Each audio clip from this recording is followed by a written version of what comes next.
Ethereum en est actuellement à un tournant de son histoire. C'est un écosystème qui a été créé en 2013 par tout un groupe de développeurs qui sont désormais très influents, comme Charles Hoskinson qui créera le Cardano un petit peu plus tard, ou Gavin Wood, le créateur de Polkadot, et le plus connu d'entre eux qui est toujours à sa tête, Vitalik Buterin. Pour vous résumer très rapidement Ethereum, on peut dire que c'est un grand réseau d'ordinateurs décentralisés qui ont pour but d'utiliser la blockchain pour faire les tâches que font les intermédiaires depuis des années, à savoir les banques, les notaires, etc. Depuis quelques années maintenant, même si Ethereum est de loin l'écosystème le plus influent du monde de la blockchain, il a de plus en plus de difficultés à suivre le rythme des blockchains de 3ème génération qui sont plus rapides, plus scalables et plus sécurisées. Du coup, l'année 2022 va vraiment être décisive pour Ethereum, parce que normalement c'est l'année de la plus grosse mise à jour de leur histoire. C'est une mise à jour qu'on a appelée pendant très longtemps Ethereum 2.0 et qu'on appelle maintenant The Merge, qui veut dire la convergence. Mais on va revenir un petit peu aux bases. The Merge, c'est la transition d'Ethereum de la Proof of Work à la Proof of Stake. C'est pas uniquement ça en vrai. C'est tout un changement de plein de trucs un petit peu techniques avec les roll-up, les layer 2, les beacon chain, etc. Un peu plus technique, l'objectif de The Merge, c'est de raccorder la couche d'exécution d'Ethereum, c'est-à-dire la couche qui s'occupe des smart contracts, de la DeFi, etc., avec la couche de consensus en Proof of Stake, qui est responsable de la validité des transactions, des récompenses pour les validateurs, etc. Cette couche de consensus, elle est rattachée à une blockchain qui s'appelle la Beacon Chain d'Ethereum.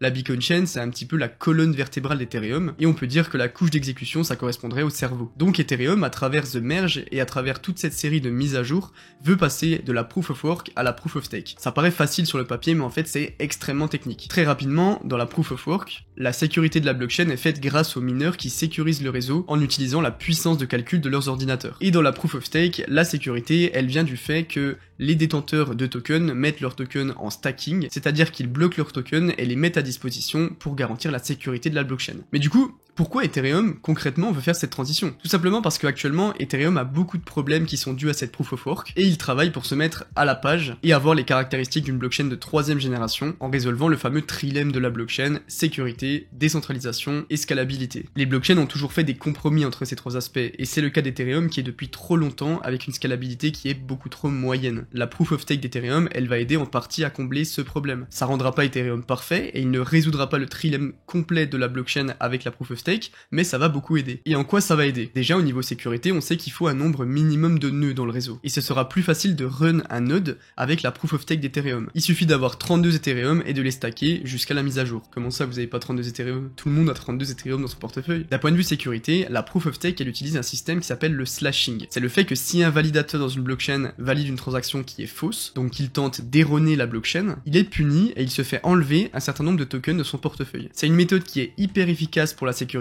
parce que pour prendre le contrôle de la blockchain, il faudra que quelqu'un ait le contrôle de 51% des validateurs, ce qui est impossible. Ethereum va être très intéressant d'un point de vue durabilité aussi. La Proof of Stake, elle utilise 99% d'énergie en moins que la Proof of Work, qui est extrêmement énergivore, et pour un écosystème comme Ethereum qui fait des milliers de transactions par jour, c'est absolument pas durable. D'un point de vue scalabilité, Ethereum, ils vont utiliser une nouvelle méthode de stockage qui s'appelle le sharding. Pour vous expliquer rapidement, le sharding, c'est le fait que l'entièreté des données de la blockchain Ethereum ne soit pas stockée au même endroit, mais sur 64 chaînes différentes qui s'appelleront des shards et qui auront toute une partie de la database totale d'Ethereum. C'est un système qui a vraiment plein d'avantages, notamment déjà pour éviter une saturation du réseau, et aussi pour les nœuds. Parce qu'en fait, normalement, si on veut devenir un nœud, je sais pas si vous avez déjà créé un nœud sur une blockchain, vous devez télécharger l'entièreté du contenu de cette blockchain. Sauf que ça prend énormément de place et d'énergie, et que si vous avez un PC qui est un petit peu pourri, c'était impossible pour certaines personnes. Alors que maintenant, si vous voulez devenir un node, vous allez juste avoir à télécharger un shard, c'est-à-dire un 64e des données de la blockchain. Grâce au sharding, Ethereum va pouvoir faire plus de 100 000 transactions par seconde, et ça c'est aussi grâce à ce qu'on appelle des roll-up. En gros, des roll-up, c'est des blockchains layer 2 d'Ethereum, donc des sous-couches de la blockchain Ethereum, qui vont s'occuper des transactions à l'extérieur de la blockchain, c'est-à-dire qu'ils vont recevoir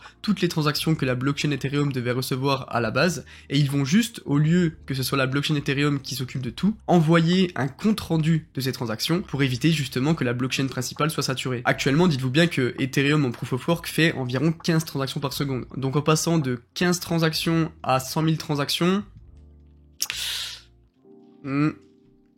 c'est pas mal. Sauf qu'il faut bien comprendre que c'est un événement que Ethereum prépare depuis des années. Ça fait depuis 2015 que Vitalik Buterin a dit qu'Ethereum devait passer en Proof of Stake, et c'est un événement qui est très difficile à mettre en place. Mais du coup, ce résumé de l'amélioration d'Ethereum, ça nous amène à la question et au titre de cette vidéo, est-ce que Ethereum était un bon investissement en 2022? Eh ben moi, clairement, j'aurais tendance à vous dire oui, et à vous dire que je suis très bullish sur Ethereum. Déjà, il faut comprendre que la mise à jour d'Ethereum va garantir une amélioration énorme de tous les protocoles de l'écosystème. Et pour ceux qui sont pas trop familiers avec la DeFi et avec l'écosystème Ethereum, il y en a énormément. Donc forcément, qui dit des protocoles beaucoup plus simples, des protocoles beaucoup plus rapides, beaucoup plus sécurisés, tout ce que vous voulez, dit une injection de liquidité supplémentaire. Et donc, pression acheteuse, hausse du prix. Mais il n'y a pas que ça. Avec la mise à jour d'Ethereum, Ethereum va devenir déflationniste. Depuis quelques temps, il y avait un protocole qui a été mis en place sur Ethereum, le protocole EIP1559, qui mettait en place un burn d'une partie des frais de transaction de la paye des mineurs d'Ethereum. C'est-à-dire qu'en gros, quand on envoyait des Ethereum aux mineurs pour les récompenser,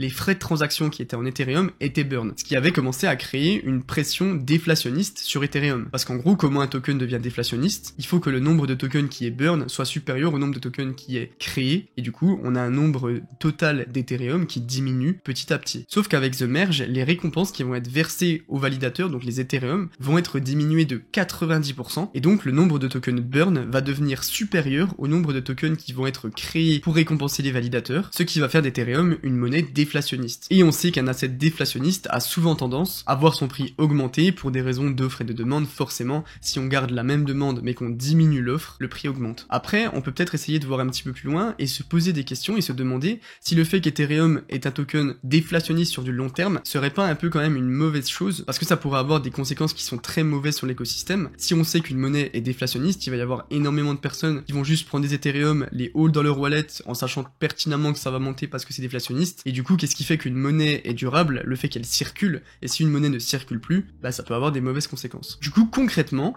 est-ce qu'il faut investir sur Ethereum en 2022? On a tendance à être de plus en plus attiré par les blockchains de 3ème génération qui sont très rapides, très scalables, Solana, Avalanche, etc. Sauf que si Ethereum réussit sa mise à jour, et normalement ils la réussiront, Ethereum va être de loin l'écosystème le plus utilisable et le plus scalable du marché sur du long terme. Donc en fait, investir dans Ethereum maintenant, d'un point de vue risk-reward, c'est excellent parce que le risque est assez faible, pour les raisons que je vous ai citées et pour bien d'autres raisons, et sur du long terme, vous allez potentiellement pouvoir aller chercher des bons profits. Par contre, c'est clair et net que vous ferez jamais un x10 sur Ethereum en 5 ans, parce que la capitalisation est déjà beaucoup trop élevée pour ça. Donc Ethereum, d'un point de vue investissement safe, c'est peut-être l'un des meilleurs investissements de la décennie, clairement. Mais pour moi, la meilleure façon de faire des bons profits sur Ethereum, c'est pas d'investir dans Ethereum, dans le token, c'est plutôt de vous investir dans l'écosystème Ethereum, dans les protocoles DeFi, de creuser en profondeur au cœur de cet écosystème, qui est très riche, et de voir à quel point, et encore plus dans les années à venir, Ethereum aura énormément d'opportunités à saisir dans cet écosystème. Donc investir dans Ethereum est une bonne chose, mais si vous voulez optimiser vos profits grâce à Ethereum, je vous conseille vraiment de vous former sur la DeFi, sur tout l'écosystème Ethereum qui est extrêmement vaste, et vous trouverez forcément des opportunités et des moyens de faire beaucoup d'argent et beaucoup de profits grâce à cet écosystème. Dites-moi à quel prix vous voyez Ethereum en fin d'année. Est-ce que vous pensez que genre du coup la mise à jour d'Ethereum va faire pump Ethereum et va lui permettre d'aller titiller les 5000 $ en fin d'année? 5000 $, personnellement, ça me paraît très très audacieux. On va essayer d'aller chercher les 4000, voire les 4500, ce serait déjà très bien. Et est-ce que vous pensez que sur du plus long terme, on va avoir le fameux flippening Bitcoin Ethereum, où Ethereum va prendre la première place du marché devant le Bitcoin en termes de capitalisation? Honnêtement, c'est possible, mais on a encore beaucoup de chemin pour ça. Merci beaucoup d'avoir regardé la vidéo. N'oubliez pas de vous abonner si elle vous a plu. On est bientôt à 10 000 abonnés, c'est super cool. C'était Irel Crypto, et on se retrouve très bientôt.